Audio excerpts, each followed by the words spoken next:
The Helm building. That was built in 1914, so this large building right here. George Keller was the architect, and it was originally known as the Griffin Mackenzie building after its original owners. And it was renamed when Frank Helm purchased it. So it was, I don't have a lot of information on it, but it was actually very active, many offices, doctor's offices, beauty shops. I mean, it was just so many different offices. In fact, all of these buildings were very occupied, especially when you look at the city directories of the time. All the, it goes on and on, all the different individual offices in these buildings. So it's another fantastic piece of architecture in this area.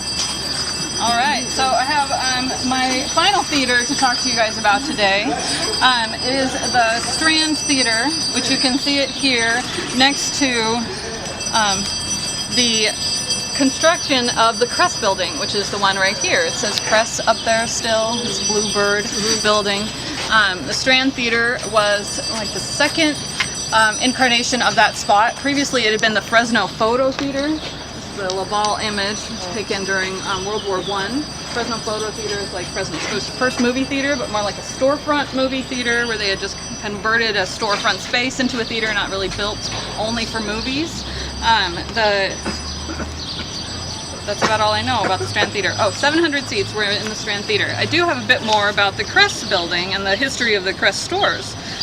They were active. They were another five and dime store. They're known for their beautiful architecture because the owner believed that his stores would be works of public art that would contribute to the cityscape.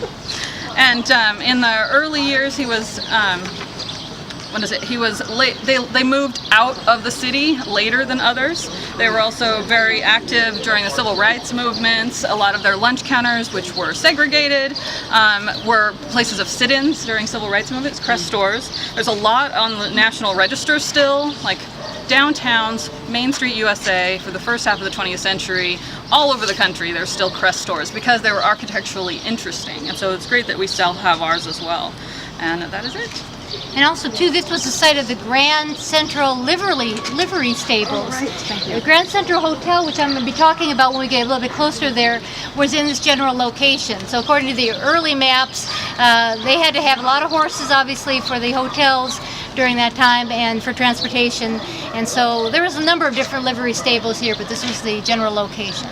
Lots of servants to bring them all the way away from the hotel. That's correct. So what we're going to do is basically walk to where it's covered up right now. That's the clock tower. We're going to walk to the center there and talk a bit about Mariposa Street and Mall in that area. So let's continue to walk here.